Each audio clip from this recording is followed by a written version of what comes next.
Gary is there? Okay. Okay.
Hello, good evening, namaste, Jai Jagat. Hello, namaste, Jai Jagat, and welcome to the 6th day of the 12 days of action. Dear friends, our theme today is consume local. And to drive you to the day, I have with me my dear friend Monica, who would take us to the journey of the program today. So over to you, Monica. Many thanks, Gary. Welcome everyone to our sixth broadcast of these 12 days of actions. We are in the middle of our campaign on nonviolent economy, and we are very happy to be here with you. We have been sharing a lot of different actions and activities going on through these days in different and many countries. We have been going through the Fast for Peace. Then we had also some programs on Plant a Tree. We had also few programs the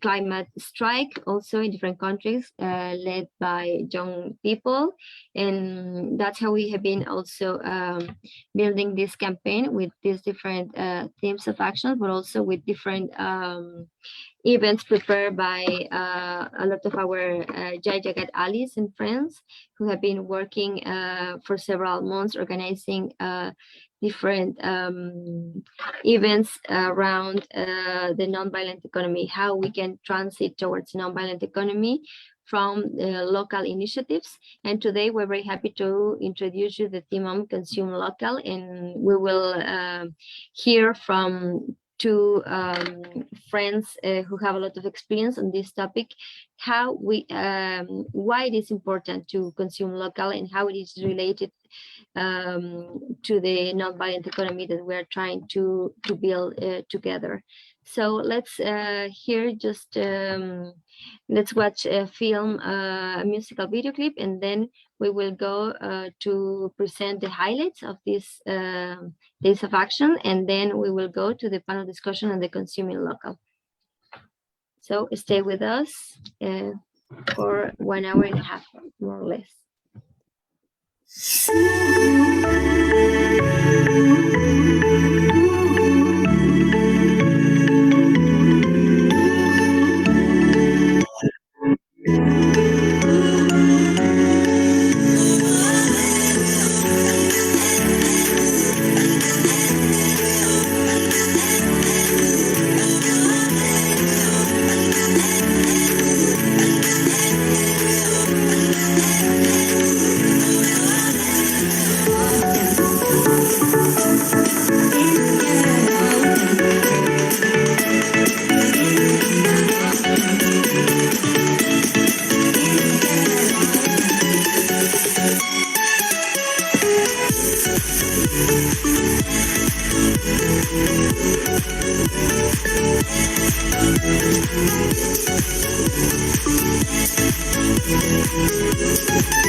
Many thanks, Gary, for playing this musical video clip.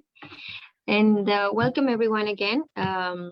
Thank you for joining us every day on this daily broadcast of the 12 Days of Actions, where we will share some of the updates from the daily actions in every part of the world.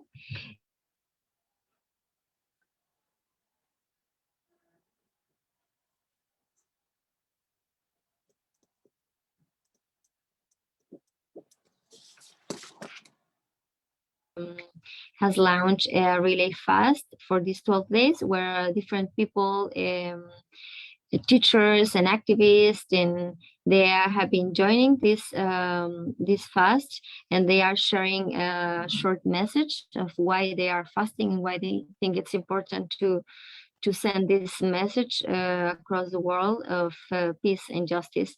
So yesterday, Priya Yoshi, who is a filmmaker from Canada, um, who had produced the podcast Speaking Our Peace, and who also was born in a multicultural family with a lot of multicultural references. She was the one who take up the fast, and we will hear a brief interview with her and Riva Yoshi, who is the one who led and organized this really fast. So let's hear from them how it's been fasting and why she decided to take up this action.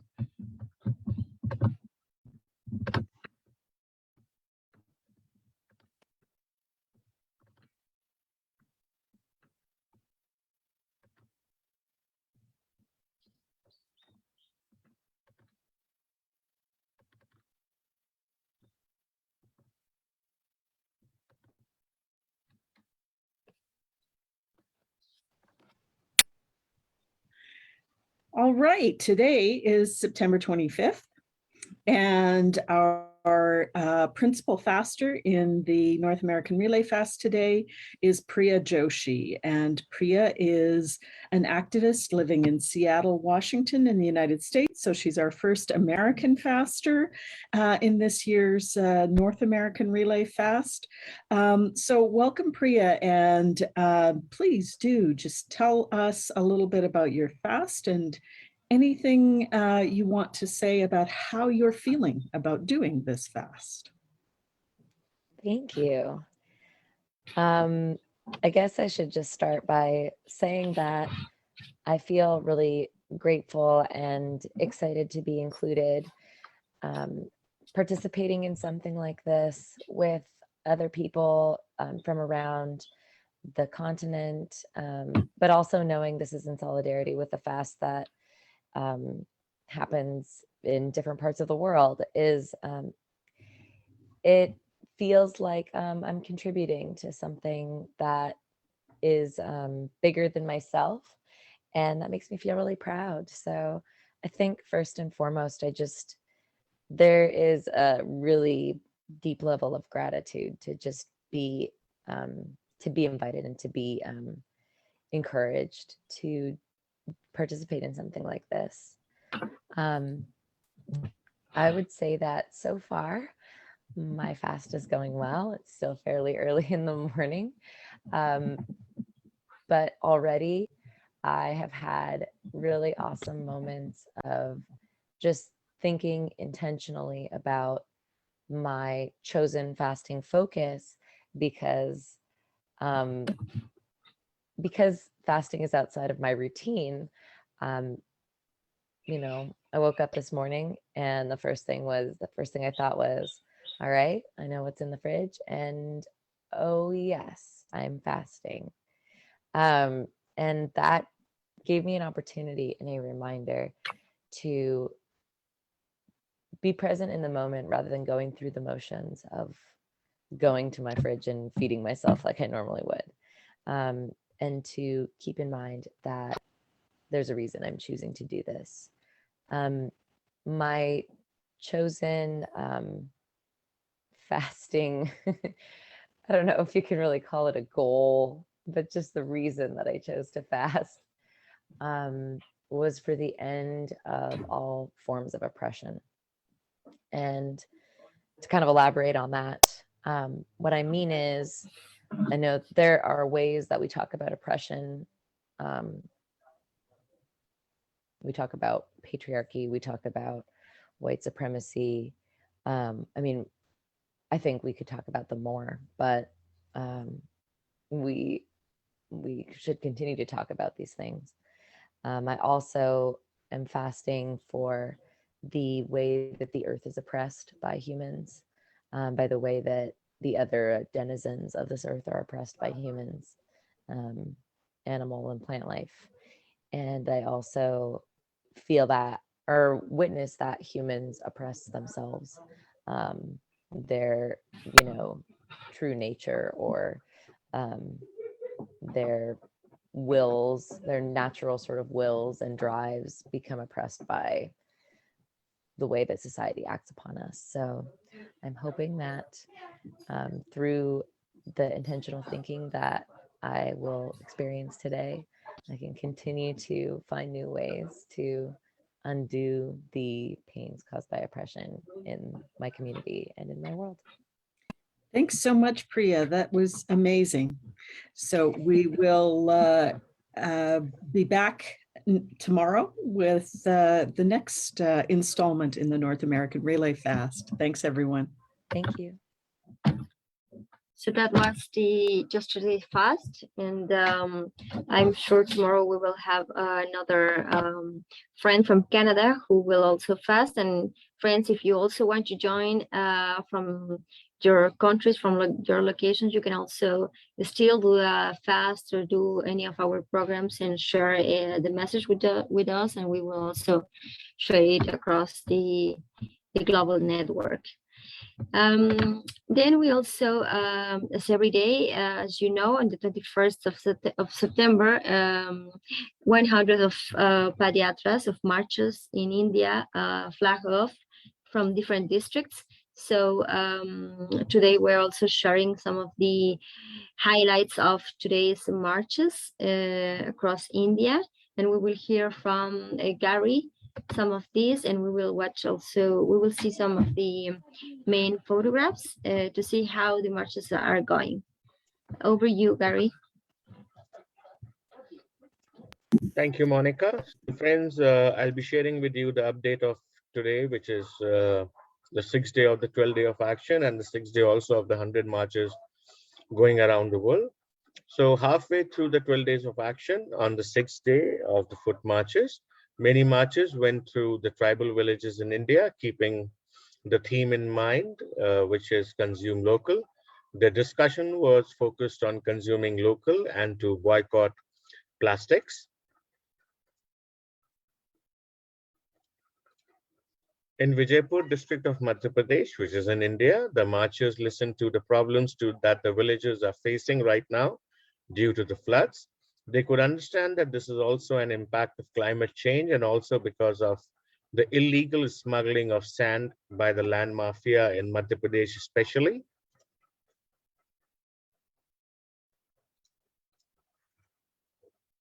In another march in Dindori, which is again in Madhya Pradesh, India, the march reached Ranjra, which is a tribal village. Here mainly people from Bagar primitive tribal group reside. This is an ideal village to discuss the local economy. Dr. Ran Singh Parmar, the president of Ekta Parishad, visited one of the marches. Here he had a small meeting with the marchers and spoke about their experiences, shared about their lives, what they have learned during the foot marches, and how they can utilize these learnings in their work coming ahead.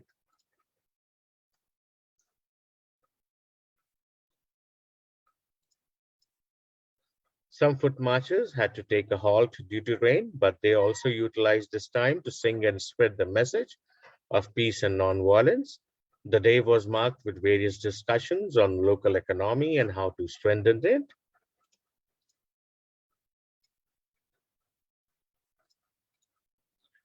In Palamu district of Jharkhand, which is in the Chhattisgarh, in Jharkhand state, a small under the tree discussion took place with the villages on their local produce, which is also produced in the village itself. In totality, the 6th day of action was fruitful in spreading the message of consuming local. And here I share with you a few more photographs from the day. This is from Mandala, which is again in Madhya Pradesh, India. This is a small video that I would like to share with you. Rani Dadar Solma, Gila Umaria Sahadolma. Jai Jagat, Jai Jagat, Jai Jagat, Karja, Saryaman Pevarja, Sarkayit Kevasate, Apna Sukh Visarja, Roop Rang Chhod, Jati Pati Tod De, Manavon Ki Aapasi Akhand Preet Jod De. Jai Jagat, Jai Jagat, Jai Jagat, Itna Parishad aaya hai, tu abhiyan chalaya hai, tu kehne wala jayega, kamane wala khayega, dalal ka raaj jayega, purana jawana yaad karke, naya jawana laayega, usko bethara jhanda लहराएगा.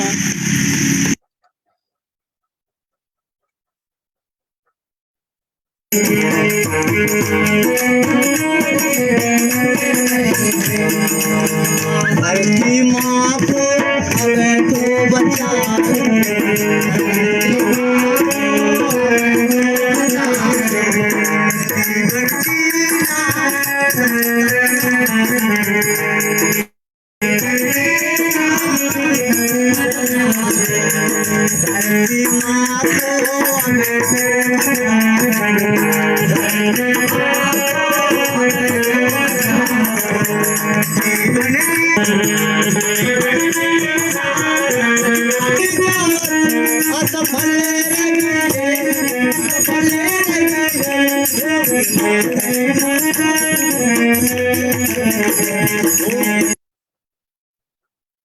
This is a photograph from Vijaypur, which is in Shiopur district of Madhya Pradesh.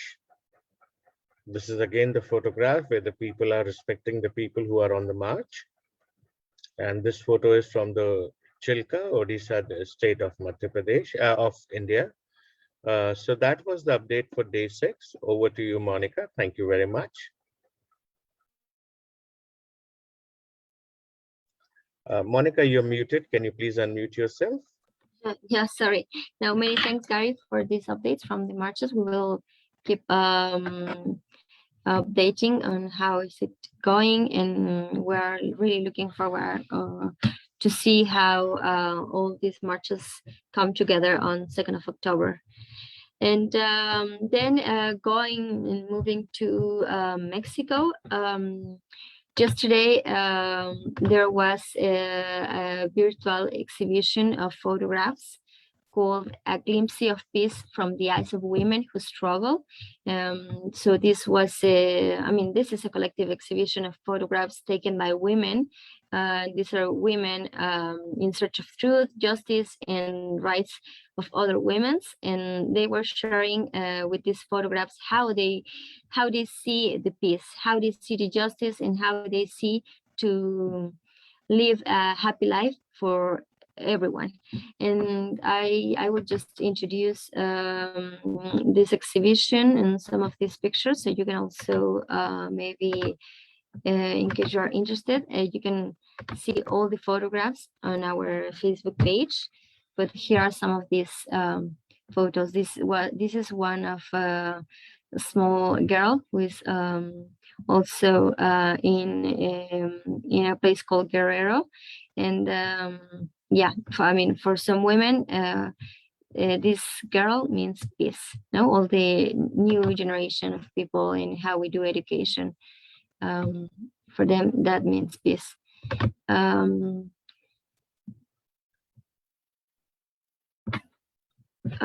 Yeah, this is loading.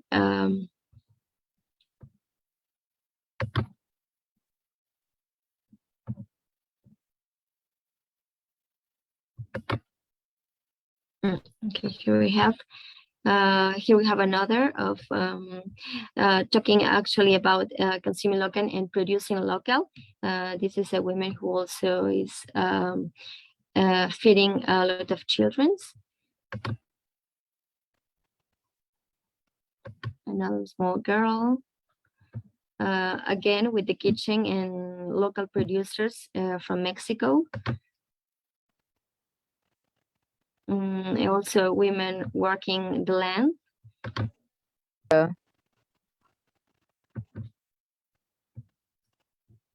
Again, we have another woman on the land. And yeah, it's very interesting because we can see all these women mostly working the land, but and also in very local initiatives of nonviolent economy. And all these photographs are taken by them, either with their cell phones or with a camera. And you can watch, there are around 80 different photographs that you can see on the Facebook page.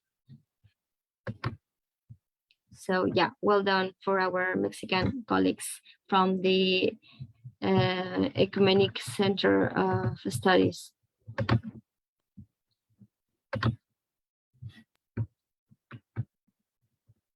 Okay, then we are moving, I think, to the daily ANGOG webinar. Actually today, there was a webinar on food and freedom called Women as Key to Food Security and Peace. And we will also share some of the main extracts of the webinar. And this is also, I think, very important and interesting to hear in connection with our daily theme on consuming local and how women are really they are playing an important role when it comes to feed our communities, producing and consuming wisely, and how they are dealing with also a lot of challenges. And we will watch a few pieces of this webinar with the help of Gary. Doing, for example, analyzing the distance of farm to market roads from communities to the main roads. So things like that should still consider women issues. And then we have the phenomena of the growing feminization of the rural household. This is more particular in South Asia, seen in South Asia, where more rural men go looking for work off farm or in city or abroad in other countries. And then more women are left to tend to the farm and their families. So they tend to assume more roles in the value chain. So hence this observation of increasing roles in the value chain. However, they are still not paid for assuming these roles. And then in Southeast Asia, it might be a reverse condition with more women leaving the rural homes for domestic work abroad. The consequence for that is there is somehow a positive effect for decision making of these women in their households, given their increased contributions to the household income. Researchers or academicians, due to lack of confidence and low self-esteem, backed up by discouraging home environment. Deep-rooted culture, traditions, values, and norms instilled in women limits them from seeking exposures for career upliftment, for applying in jobs, traveling to different places, and speaking confidently, which are key qualities of agri-technicians. Nearly 1,600 agriculture graduates, men and women, enters in the job market every year. But there are only few vacancies demanding agriculturists, especially women. So, lack of basic skills for seeking the job, biodata preparation, not engaged in politics much during their studies, are mostly thrown out of the interview, though they pass in the written test. So, and because of having no linkage or limited circle, they don't make up to good agriculture. They don't even get that position.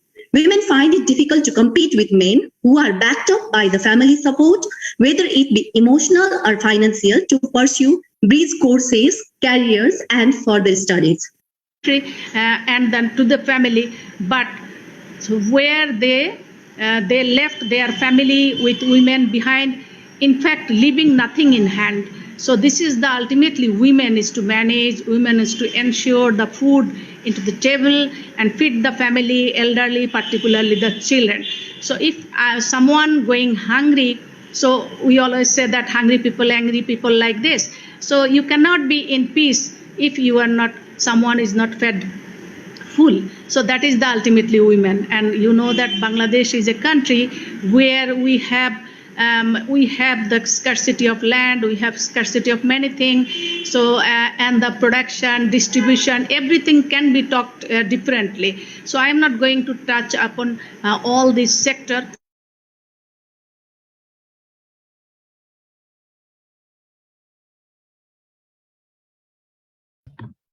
Yeah, so there we have the today's webinar from ANGOC on the role of women and food security, which is also a very important issue. I think we can discuss deeper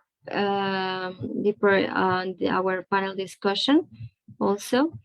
And also related with this, we will share a brief update from the yesterday's webinar in Mexico, which was a commented reading of the Anuband 100 Miles Communities book by El Abad, which also talks about the importance of the correlation among different people in a community and how it is connected, how the role we play and the actions we do impacts a lot of people, even if we don't know, and how we can also, I mean, it challenges us to understand how we can create and co-create more sustainable communities. And I think that is very important also to see how people is discussing on this in different parts of the world, as we had in South Asia, but also in Mexico. So I think it is becoming a very urgent theme to discuss, and we can see it on these 12 days of action. Ya la palabra, la pronunciación correcta, Anuband. Y Anuband también se emplea para hablar cuando algo está fuertemente vinculado, ¿no? Entre, ya sea algo inmaterial, un pensamiento con otro pensamiento, ya sea algo físico o ya sean las relaciones. Entonces, Anuband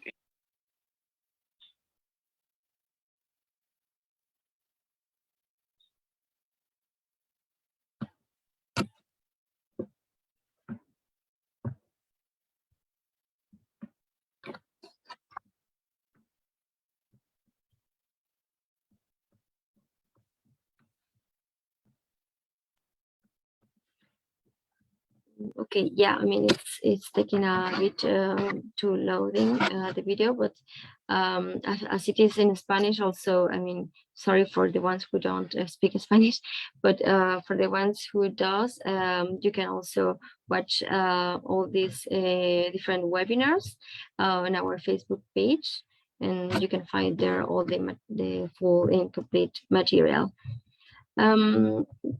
We have also, I mean, maybe later we will have some of the updates from the US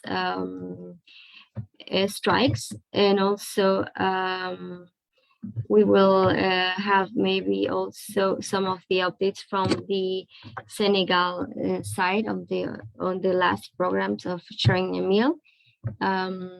But for that, before we go there, we will introduce 5 minutes of musical video clip.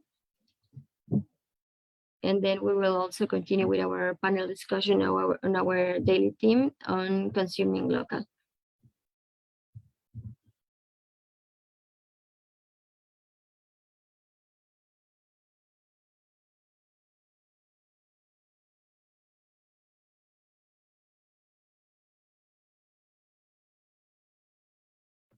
Can we go to with the musical video clip?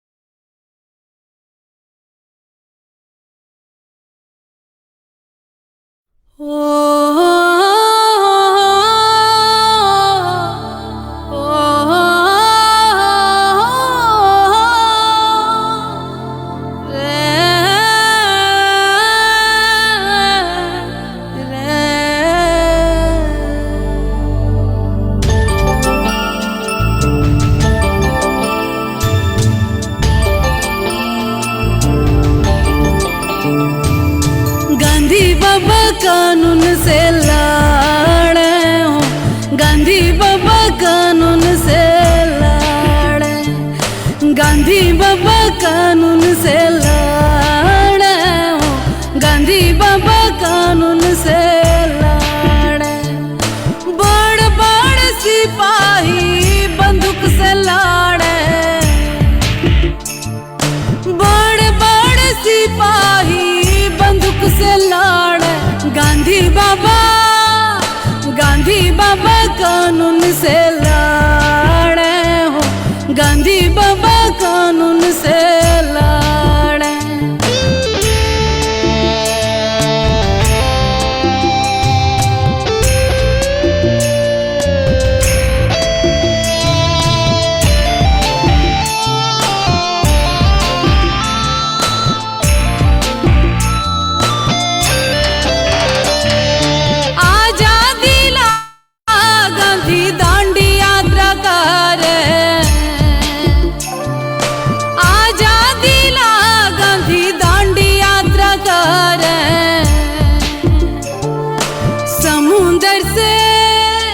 समुंदर से नीमक बनाया हो, समुंदर से नीमक बनाया, गांधी बाबा कानून से लड़े हो, गांधी बाबा कानून से लड़े।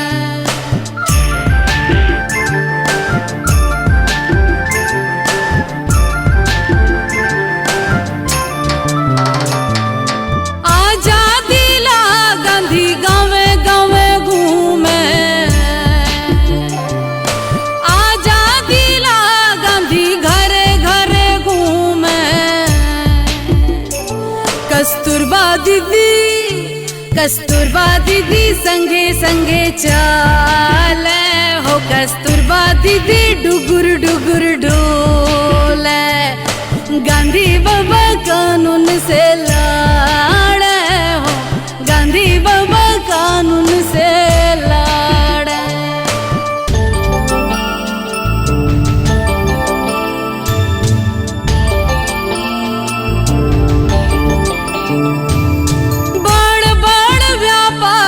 कारखाना चलावे, बड़ बड़ व्यापारी कारखाना चलावे, गांधी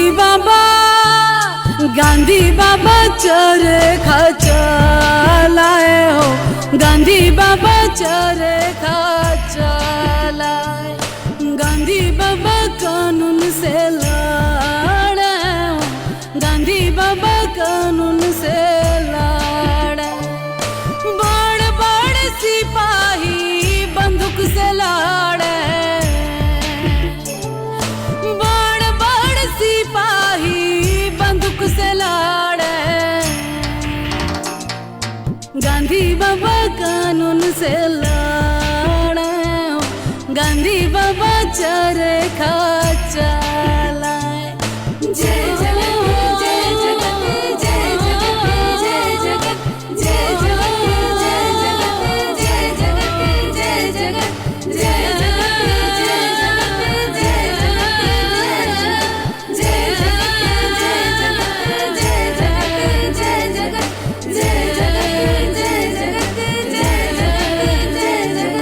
जय जगत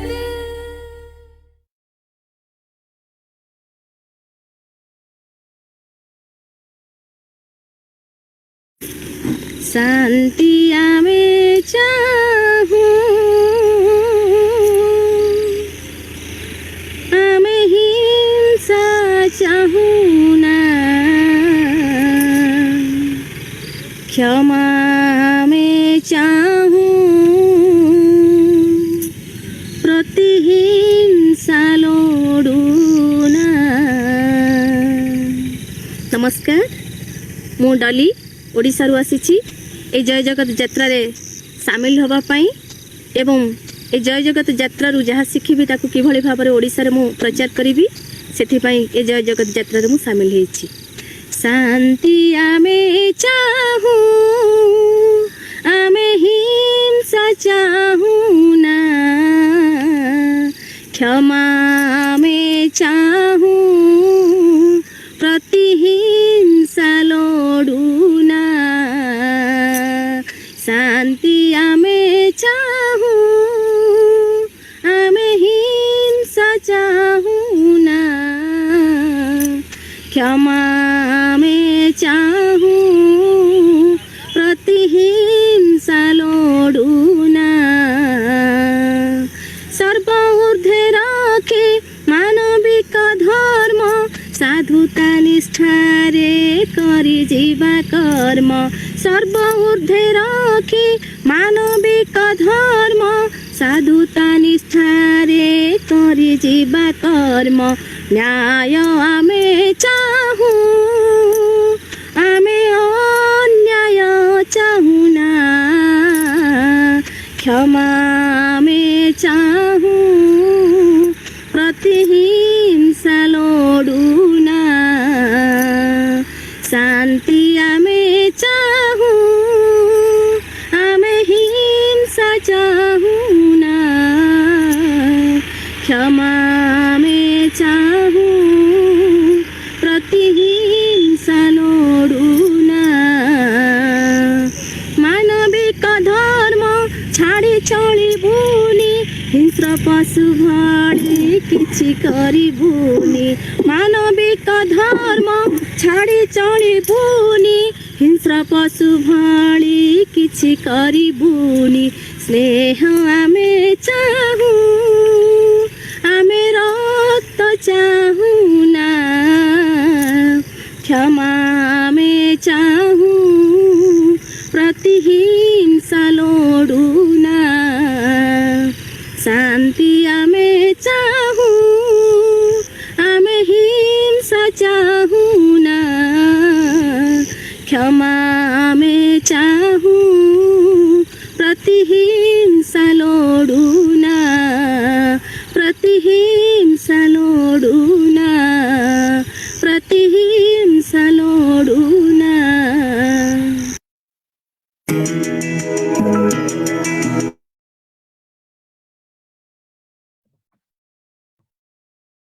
Many thanks, Gary, for this break of musical, as always. Now we are very, very happy to have with us two wonderful friends of Jagat. We have Ria Rachel Simon with us. She is part of the National Coalition for National Farming and for Natural Farming, sorry. And they are working with the government and civil society to scale agroecology farming ecosystems. She has also been involved in the ecological sustainability space with a specific work focused on organic farmers markets in Bangalore. And of course, she was one of the young marchers of the Jai Jagat 2020 Global Peace March. And we are very happy to have Ria with us today to share on consuming local from, of course, from her experience and knowledge, and also among with Francois Verlet, who is a filmmaker of ectopressure for several years. He has been produced producing the different films on the different jatras of ECTA, and also she's been part of. I mean, he was the one who organized the caravan from Senegal to France. The last 2 years ago, when the Global Peace March was also happening, and now he's also working for school children, and to see and understand the value of a nonviolent economy. And we are very happy to have you both on this discussion to let us understand why it is important to consume local, but also to produce local, and how it is related with the nonviolent economy that we want to walk through. Welcome, Ria. Thank you, Monica. Can you hear me, Monica? Sorry, yes, we can. Good. Okay, cool. Good evening, everyone. Good morning, good evening, good afternoon to everyone. Thank you, Monica, for introducing me.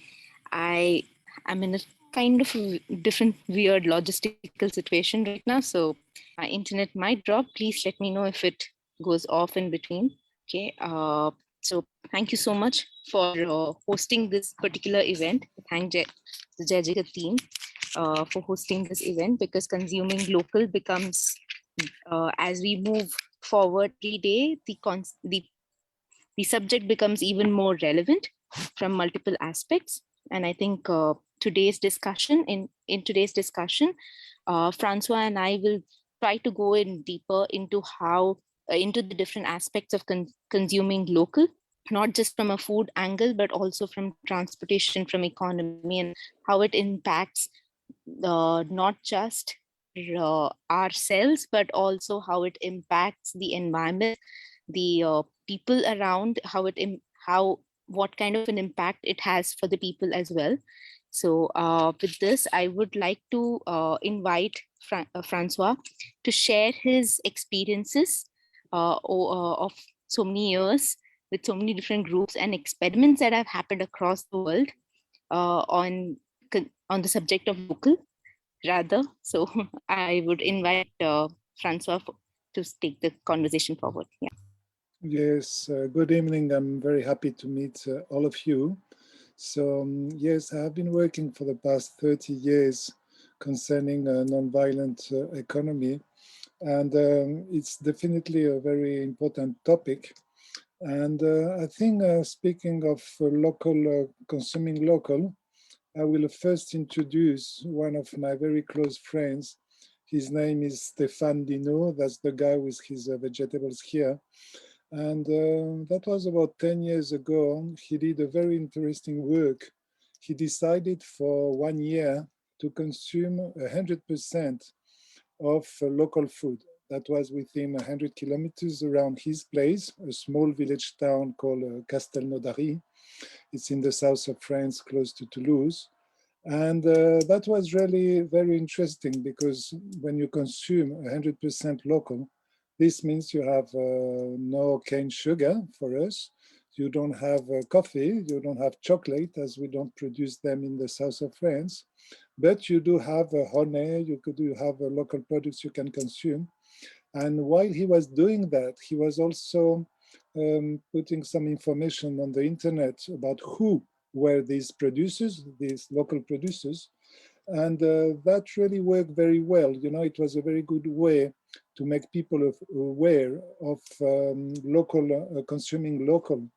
And the reason he was explaining was first, solidarity, to give some work to local producers, the quality of also of the products that were done, mostly organic, and also, of course, no pollution. Here in France, we have some trucks, which are, during the summertime, we have southern trucks every morning going from the south of Spain to all Europe.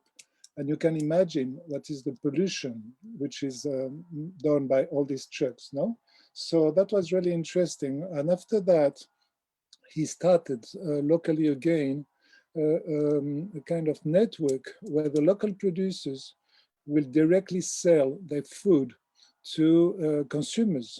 And for the consumer, he has the guarantee of having good quality products. The prices were also very reasonable because it was direct producers. There is no people in between, so it means it makes it cheap. And for the producers, it's very nice for the people who grow vegetables, is a way to be sure that for 1 year, people will buy their products, because you have to engage yourself. When a family engage every week, they have to pay a certain amount, and then the producer is sure of having any, I mean, all his producers being sold, you know? So that's another very practical example of how you can produce locally. That was really a big success, and now in France is growing. We have more people demanding local food than the local producers can offer. So this is slowly moving. And just to finish with this Stéphane Linou, 10 years after, he's working now with the government and even with the army, which is interesting, about food security. Why the army? In France, the army looks about high risk, you know, when you have some kind of big problems with the nature, when you have fires, all of this, often the army looks after it. And Stéphane says to the government, what about food security? Because a city like Paris has only 4 days of supply. This means after 4 days, if there is a petrol problem, if there is a supply problem, there is no more food in Paris. And most probably it will be the same in Delhi, in London, in any big city in the world now. And the solution is kind of simple. It's just as we were doing about a century ago, having all around the big cities, local producers to have food supplying the population. But this is already lost, you know, most, like even the place where I live is very rural. But we have only 10% of that food, which is locally supplied. Everything else comes from all around Europe and even all around the world. So consuming local is really at all, in all aspects, really, really important. This means no pollution, there is solidarity with local people, and also food security. So this is all about Stéphane Linou. He doesn't speak English very well. That's why I did the talk for him. The other thing that, okay, let me understand how this works. Yeah, I think that this is it. So just to say that during the Jai Jagat event, we went, this was part of Jai Jagat, we went with a caravan of des alternatives. This means the alternative caravan. We went to meet people who were all around Morocco, Senegal, and Spain to talk about, to talk and meet people who are really doing alternative local initiatives. So again, on food, this is Alassane Diatta, Senegal. You know that in Senegal, we have a lot of young people who are now going to Europe in a very dangerous ways by the sea. We have thousands of them, not only from Senegal, from all over Africa, who die in the Mediterranean Sea. And what Alassane says is that if these people have decent way of living, a good way of living in Senegal, they won't take this risk. And he has started about 4 years ago an agroforestry project that you can see on the picture. And this means that with trees, with a kind of permaculture and also solar energy for his water, he's able to produce really a lot of vegetables and small trees.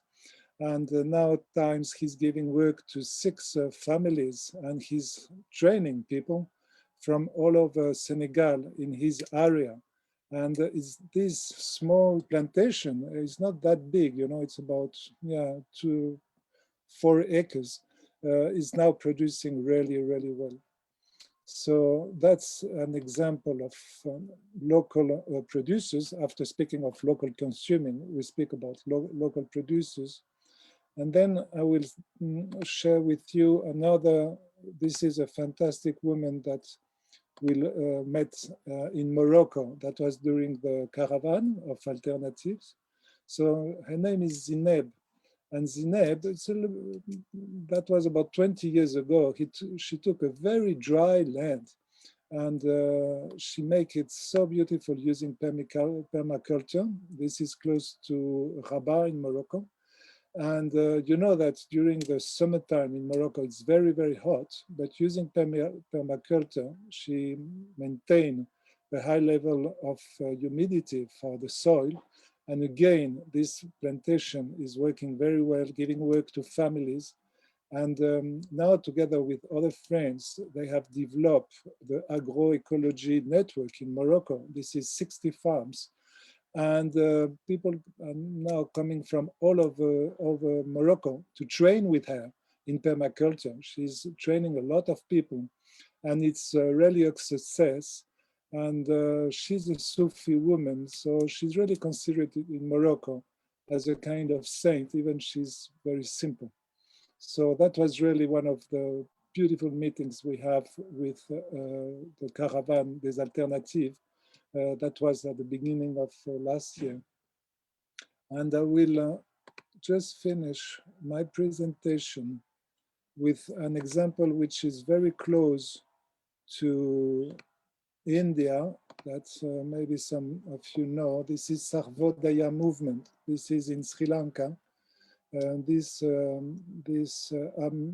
Arya Ratne that you see in the city started in the photo, started 50 years ago a network which is now all around around Sri Lanka, 6 million people, 3,000 villages.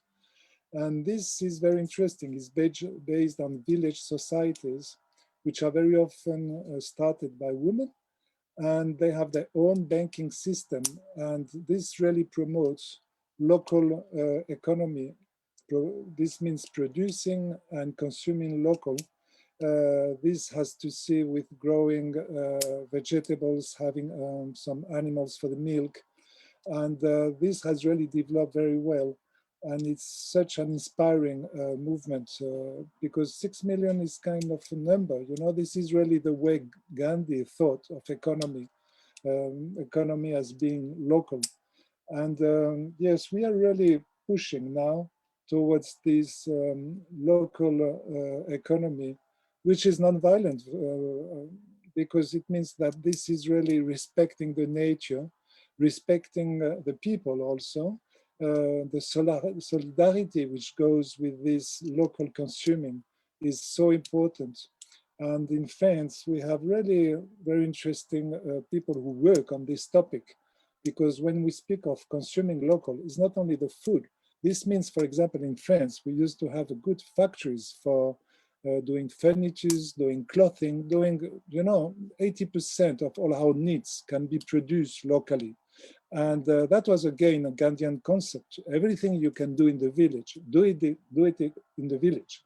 And so slowly, there's quite a number of people in Europe who are coming back to this consuming local, not only on food again, but really on all aspects. Everything which can be done locally has to be done locally.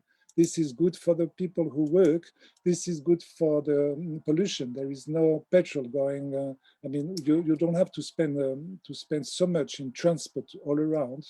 And yes, this goes as far as local economy. We have some places where they have developed their own money system, which means that you cannot spend your money in other places. I explain you. They do banknotes, like for example in Toulouse, my place.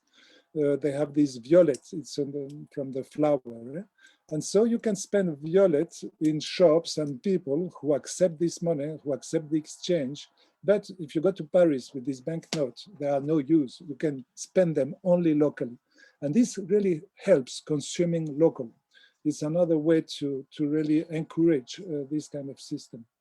Okay, I think I'm on the 10 minutes, and so I won't abuse any more or a few time. Thank you very much. Thank you, Francois, for sharing those different experiences that you have got to learn from over these years.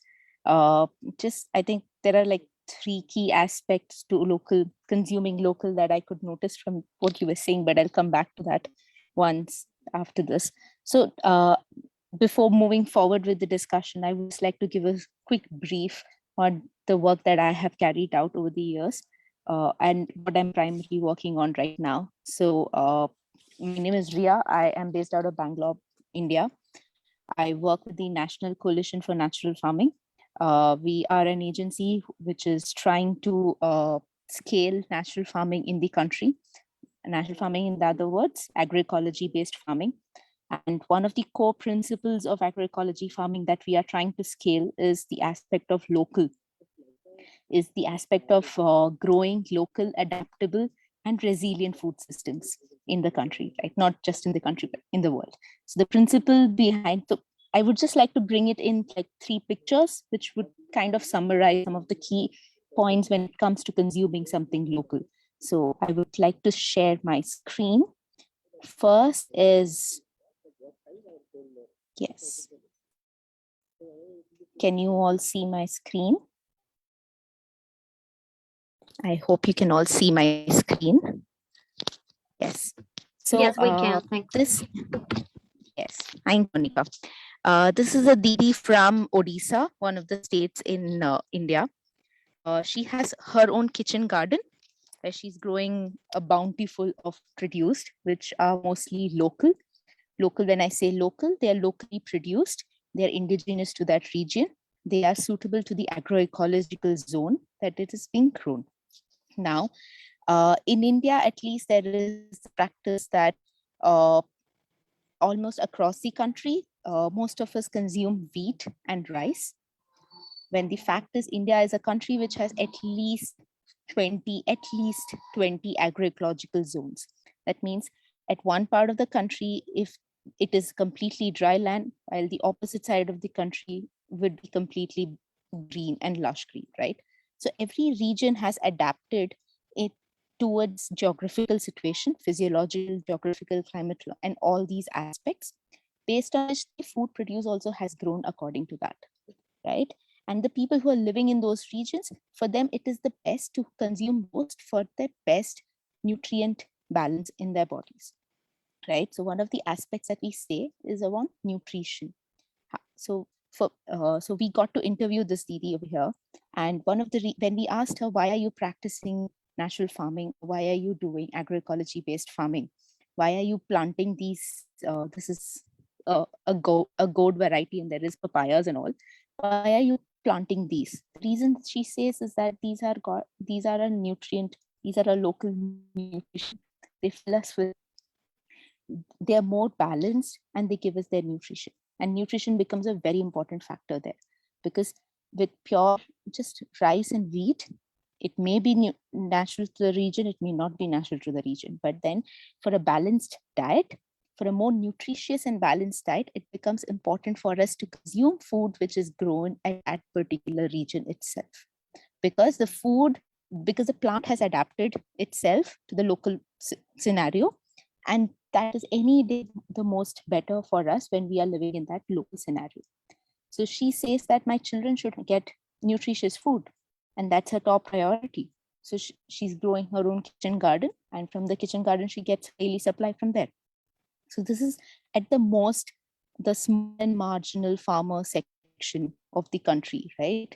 She's part of the small and marginal farmers, one of the small and marginal farmers of our country. At that level, where they may not have the money to go buy a food, but for them, what becomes easier is to grow their own food and provide, at least they can ensure that their children and themselves receive the most nutritious food. And the best way to grow the most nutritious food is when it comes to eating something local, and which is adaptable and resilient to the region. So this is one of the images that I wanted to show. Second, I would like to bring point to another aspect, which is, yes. Okay. These are a few Didis, the sisters from Madhya Pradesh in India. They run a bio input resource center in along with the partner organization called AKRSPI. and they produce the bioinputs. When I say bioinputs, it could mean any fertilizer and manure input that is required in the farm. So these are bioinput. These are called bioinputs because they're natural or organic. So it could be plant-based or it could be even culture-based, microbial culture-based, right? These women they produce it and they sell it at their local area itself, right? So one, it gives them a source of income. Two, the process that is being carried out is extremely local because they are producing it and they're giving it to the farmers who are working in that region itself. So an extremely local and decentralized way of producing manures and fertilizers.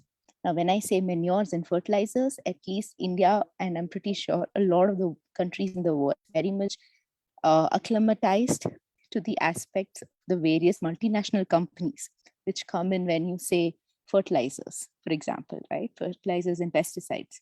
But have you ever thought that there are plants like, simple plants like custard apple and aloe vera, which can actually act as pesticides? Have you thought that our chili and garlic can actually act as pesticides?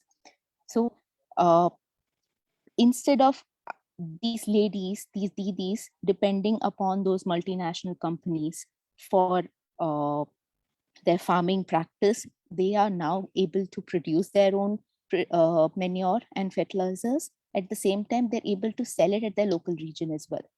So with this photo, I want to bring in the aspect of the people over here. First photo I tried to bring in the aspect of nutrition and food. With this, I want to bring in the aspect of people, of who is producing it, who reaps the benefit of it, of the local produce that we wish to consume or we must consume, right? This is one. I've got one more image which I would like to show. Is this? Okay. Yes. This is a photo from the farmers market, which I used to organize. I was part of the team which carried out this farmers market called as the Bhumi Sante. So it is conducted monthly twice in Bangalore. It's basically an attempt at bridging the gap between the producers of our food, which are the farmers, and the consumers, the urban consumers, right? This is also an attempt of breaking the long value chain that is established in our economic system, where if I want to buy something, I order it on Big Basket or Amazon, and Amazon comes and delivers it at home. But the beneficiary of that Amazon product, of that product that I bought, who is the beneficiary, right? Amazon becomes a key beneficiary for that. This is an act of challenging that, where we have the farmers directly coming and selling. They produce in the urban areas, and in this particular farmers market, we not just had farm produce, but we also had sustainable products, eco-friendly and sustainable products like handmade soaps and naturally dyed fabric material, cosmetic, handmade and natural cosmetics, dishwashing materials, and so on and so forth. So this was an attempt of bridging that gap between the consumers and the producers of the food, right? So this was also an attempt as a fellow urbanite. This is the least that I can offer. This is the least that we can do, is when we consume, when we want to buy a toothbrush, let us think about 3 different aspects, right? And one is that toothbrush degradable? Is it environmentally friendly? So if yes, a bamboo toothbrush is environmentally friendly. So I would buy a bamboo toothbrush. Now, is this produced? Who is the beneficiary of this product? Is it the farmers? Is it the small and marginal people, or the people who really need money, or the people who are there at the lower layer of the triangle, the pyramid, the hierarchy that the world follows? Or are the beneficiaries multinational companies? The other question to ask is that. The third question to ask is I'm sorry. One was the markets, so the beneficiary, the environment, and the third question to be asked is again around the environment is itself. Where is it produced? How far is it traveling to reach me? Right? Is it being, because there are instances where we are consuming products which are manufactured in the US. Now, can't that product be manufactured in India? Is there no alternative to it in India? So if we search bamboo toothbrush itself, there's so many varieties, so many options in Amazon which are manufactured in the US or in the Europe. But in India itself, there is a company called as Bamboo India, just an example, which manufactures it. Why not buy it from them, right? Because at least the transportation, the environmental impact of that simple act of buying or that simple act of ordering that bamboo toothbrush from US is way less than the environmental impact of the toothbrush that I will buy from Bamboo India. So these are the three different things that I wanted to specifically talk about and coming from my experience. But I think I would like to invite Francois if he has got some thoughts on these three different aspects, and also share from his experiences how at our individual capacities we can do something when it comes to consuming local. What I understand, there are two aspects. One is the individual capacity, and the other is as a collective capacity. As a collective, what can be done? The third would be, of course, the government, but the collective has to influence the government, right? But as an individual, what is it that we can do if we want to consume local? And why should we consume local? Yes. Okay. Yes. I think individual capacity is very important. Like 30 years ago, I was not aware of these things. And I will buy some avocado coming from Peru in the local supermarket without even thinking in wintertime, you know. And now that I do know that this avocado comes by plane, well, I don't buy it anymore. I don't buy it. And this is again, for example, in our country, which has seasons, we also now eat vegetables which are related to the season. If we want to eat local, in France, you don't have the same vegetables in winter that you will have in summer. It's very different. So this is again on food, but it will be the same with anything I buy. I think your questions are really interesting. For example, I have to be honest, I do use a smartphone because for my work I need it. But my smartphones have easily 7, 8 years old, you know, I really push them to the limit. And same with other computers, because I work on video. My video editing machine has more than 10 years and I can use it really well, you know. So this is one of the things. The other thing which also we can consider is what Pierre Rabhi, a French philosopher, called sobriety. So this means, this is again a Gandhian concept, you know, is like we don't need that much amount of things, you know, especially we Westerners. We do consume 80% of the world resources, which is really a lot, which means that 80% of the people have only 20% of the resources. So again, we are the idea is to reduce how local consuming, not the local, the everything we consume. And the other thing I would like to talk about is collective capacity.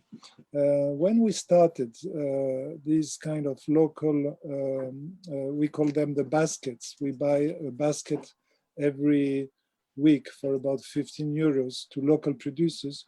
Slowly now we are pushing consumer groups, which means not only on food, but also on other aspects. We really try as much as possible to buy things together and to buy them local. And when you have 50 families who start to buy any kind of goods, 50 families is a big amount. So we can really, not only on prices, but also on how is it produced, to really push. We have really, these 50 families, some local producers have now come and work close to our place because we were here, because we give them the opportunity of producing local food, and they are sure that it will be sold, you know. So yes, this is, I could talk more about it, but this is the basic things I can say about this. Yeah. Thank you, Francois. I think you brought in the collective aspect as well. And I think with collective, it reminds me of how during COVID last year, during the lockdown in India, at least I don't know, but the other countries, I'm sorry, but in India, as a collective, the whole society came together in various ways. They produced at their local capacities, not just the food, but also support, right? Various kinds of support was given at the local capacities. And I think that shows the power of collective. But coming to the point of consuming local, right? How do you think, what were some of your, if I have to take the example of the Sri Lankan Sarvodaya movement that you shared, right? How do you think that kind of scaled up to 6, if I'm not wrong, 6 million or 6,000? Yeah, 6 million. 6 million. This is 6 million people. Yeah, it's good to see to remind that the Sri Lanka population is about 23 million. So 6 million is quite a lot. It's about 25% of the Sri Lankan people who are living that way. So if you can tell us a little bit more about how in Sri Lanka, 6 million people to convert towards something completely local and consume, have a local economy, right? To have consumption designed around, how did that happen from your understanding? Yes, yeah, I will explain it and just say that we do have a movie about it in English if you are interested. I mean, if people want to know more. But yeah, what is really interesting to see is that didn't happen in one day. It took them 50 years to develop this. And it was also, we have to remind that they had all these problems with they have the civil war during 30 years, and they managed to develop this system inside a local war. And what is really interesting is like they have really thought very carefully about how to develop this, and it very often started in a village or in a small town with everybody who wants to get involved. For 1 week, they have a kind of work which is good for the community. I give examples. They will clean the road. They will make a well. They will do some kind of free work which makes people together, which make people unite, you know. And this is beyond differences of caste, of money, of gender. Everybody works and sweat during 1 week. And after that, this creates a kind of link in between the people. And it's only at that stage that the village society is created with the idea to answer some local needs, really specific needs. This can be supply of water, can be to have a school, to have a local school, or to have a dispensary for medical resources. And with the help of this Sarvodaya movement, they do really create a school and or whatever need they have. And this is very well done with the people of the village working together with the skills of this NGO called Sarvodaya, which is a local NGO. And I have seen myself places where there was no water supply, and at a low cost, with a lot of local resources, they do have a small water supply within the village, which changes the life of the people. And I have seen also Montessori schools. I would like my daughter to go to a Montessori school, but I don't have it close to my place. And there in Sri Lanka, in the middle of the jungle, sometimes you have Montessori schools with all the good equipment and skilled teachers, which is really so beautiful. And when the village society works well, which is very often started by women, the third stage will be to have a banking system. This means everybody in the village give some local, little rupees, I mean, it can be really small amounts. And again, the NGO gives all the knowledge and the training for the women to know how to run a local bank. And as soon as I have enough money, they do their own loans. And this can be small loans, but in Sri Lanka with $100, you can already do something.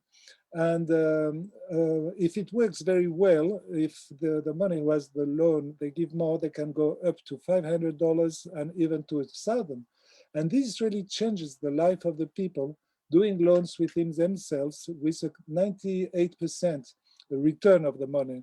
And this empower the village society and also the women who are part of that, because this gives them a lot of freedom and force. And it's only at a later stage, which takes about 10 years, when the village society goes really well, the banking system goes well, then this NGO goes back. I mean, they don't do any more influence, the people can go by themselves, which are also very interesting. The Sarvodaya NGO is there only to help at the very beginning, during the first years.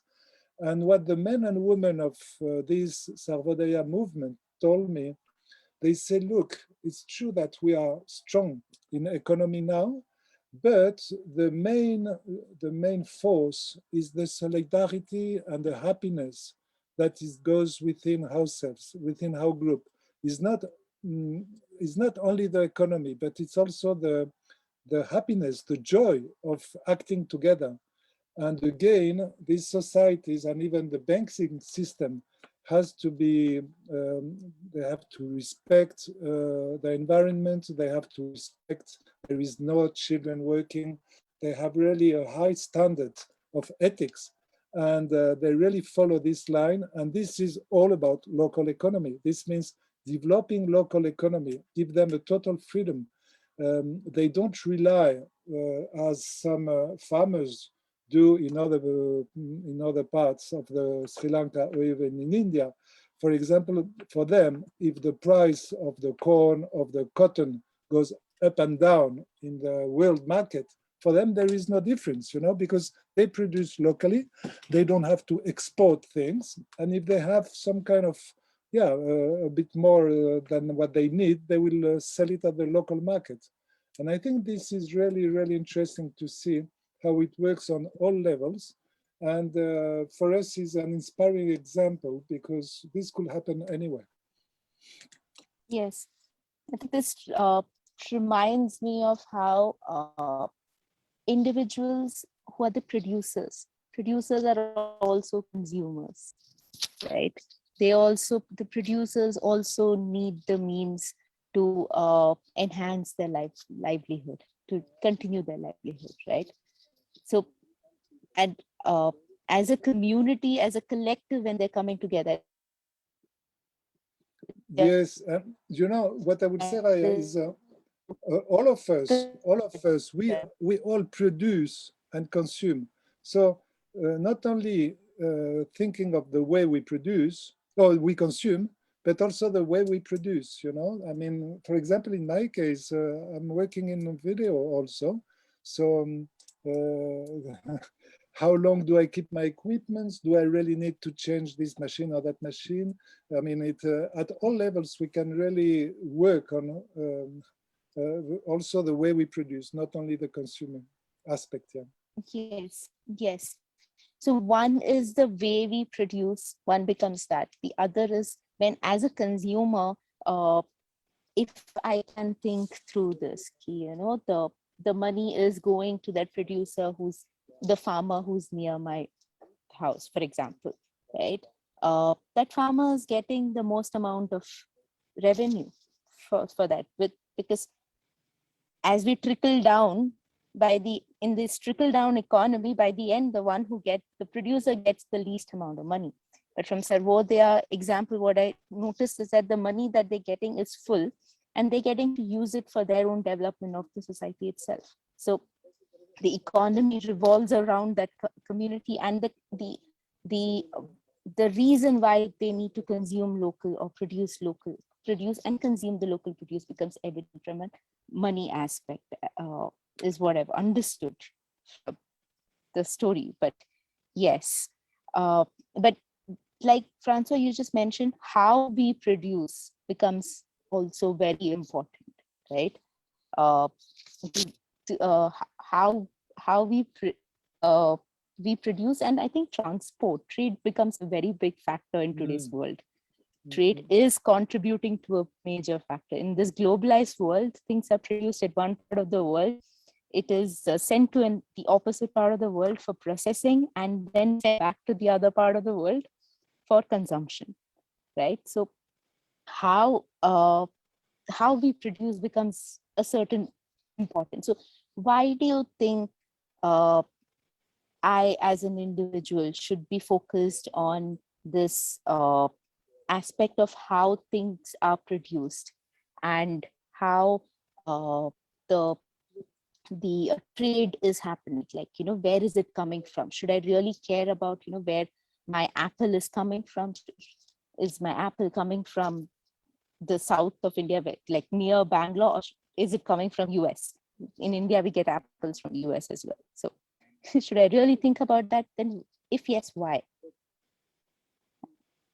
Yes, we do have tomatoes coming from China also. And yeah, really checking. And we also can speak about like the social aspect. For example, if we speak about shoes, okay, we will try to buy local shoes. And if we don't, if they are not, then okay, how are they produced? Where? Are there children involved in the trade? This is all the aspects. And we do have media now. We have a very good media in France who is really checking on how things are produced, and they arrive in France with a very good aspect, and they say that they are very clean and everything. And then they manage to go to Bangladesh and see exactly how this fashion is produced, and then say, look, this big brand in France called Monoprix or Zara, for example, well, it is produced in Bangladesh in these conditions with children working and bad material and pollution of the rivers.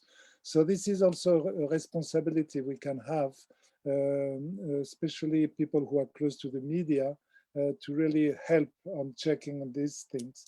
And the other thing is, we can really push local producers, if you have 50, 100, 200 families ready to buy some local furnitures, this can give the opportunity to some people and to really do these local furnitures. And we have to be sure that we can start small things. During this caravan, we have seen so many small projects who started with 2 or 3 people, very little money, and you come 20 years later, and this is like a big system helping thousands of people, And so yes, we can start very small and then grow. This is also important.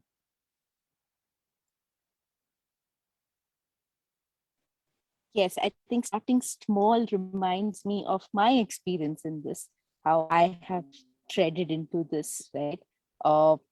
With the farmers market photo that I showed, right? Over there, they used to sell, they sell cosmetic producers, like soaps made out of neem leaves. Neem is a local wildly grown tree. Neem It's is leaf, so nice. right? It's a soap produced. Yeah, neem leaf soap is bought.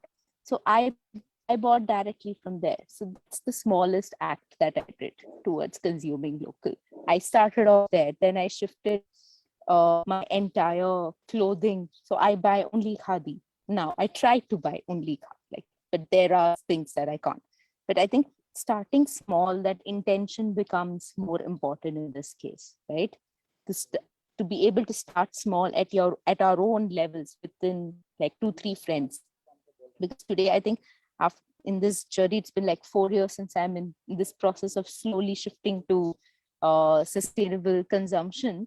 And the key aspect that comes in is that people around me are seeing this and they are tempted to buy local as well. And they ask me, where can I buy this in Bangalore? So I'm like, okay, you can go to the local place here. You get good produce there, right? So I think starting small at our own capacities within our small social groups is a very key aspect when it comes to taking the movement of consuming local forward, or taking the energy and bringing us, getting some energy in taking our intention forward. I think Monica has come online, so I guess Francois, would you like to give a closing statement from your side? Because I think for me that starting small becomes the most key element, and that's my closing statement. But would you like to give a closing statement for the topic of consuming local? Yeah, I think that slowly this idea of consuming local is growing. Many people go into this on a quality aspects, because they, if you buy local food, if you buy local clothing, you can be sure of the quality of the products, like in our networks, you can even go to the farms, see how things grow. And for a lot of people who are not specially into this awareness, the simple idea of the kids having good food, for example, or clean clothing, which are without chemicals, they are really coming to this. And I think that most probably our responsibility now is to really let this known by more and more people. Again, my own consciousness 30 years ago of all these aspects was very low, and it has changed, So yeah, I really believe that if we want the world to be beautiful, well, it's kind of responsibility to grow all of this, keeping in mind that small is beautiful. I like this. This is a flower power slogan, and small is beautiful. Okay, and so local small producing is beautiful. Yes, I like that I think smile, all institutions and yes, I think Okay, small is Monica. beautiful kind of showed us the path forward. But yes, I pass it on to Monica to take this discussion forward. No, thank you guys. I mean, yeah, many thanks, Ria, Francois. I think, I mean, for me, this theme of the 12 days is one of this, I mean, for me, it is the fundamental theme to understand the non-violent economy. Because, I mean, there is no doubt that consumption is one of the actions in which we have the greatest impact in this economic system, like individually and collectively. And I mean, I think you have raised a lot of very important points to consider. And yeah, I mean, as this is one of the greatest actions that we are responsible of, that's the actions where we can really cooperate or non-cooperate with different producers. And yeah, I think also it is very important to understand this relation that Francois talks about on the how we really are consumers, but also producers, and how we need to keep a balance between those things, right? Like the problem, I think, it's also like we are more consumers than producers, no? Most of us. So how we can really maybe produce more than we consume, and that's how also we can transit to another way of economy.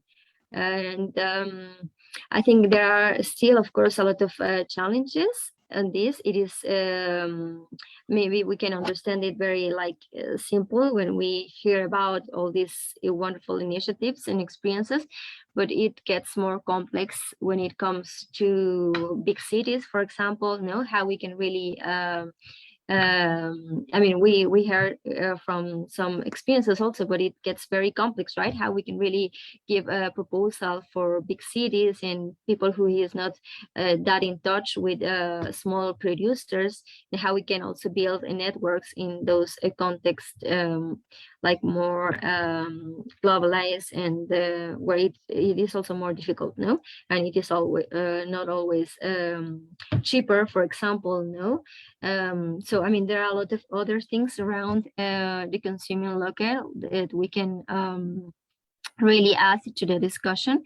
And I mean, as this is a global campaign also where we are trying to learn from others' experiences, we would love to also invite all our Jagat friends from around the world to share with us how they are experiencing this, and to share their small initiatives, and yeah, to share with us like this small tips of how people is living this, and what are the main challenges, and how we can also face them to overcome this. And I think that's the importance of building this international and global space for sharing.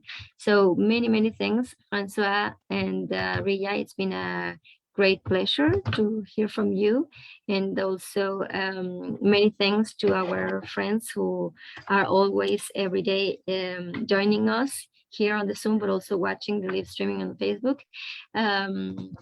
Also, Francois, it would be great if you could share with us the film that you talk about of the Sarbodaya. It would be also wonderful, I think, to watch it, and we can also share it with our Jagat friends. And I think that's it for today, unless anyone else wants to share something, but I think that's it. And we invite you to follow us on the Facebook page with all the actions, the full webinars, and also to stay with us tomorrow at the same time for our broadcast and highlights for tomorrow's action. Many thanks. We will close the session as always with a beautiful musical video clip. Thank you, everyone. Jai Jagat.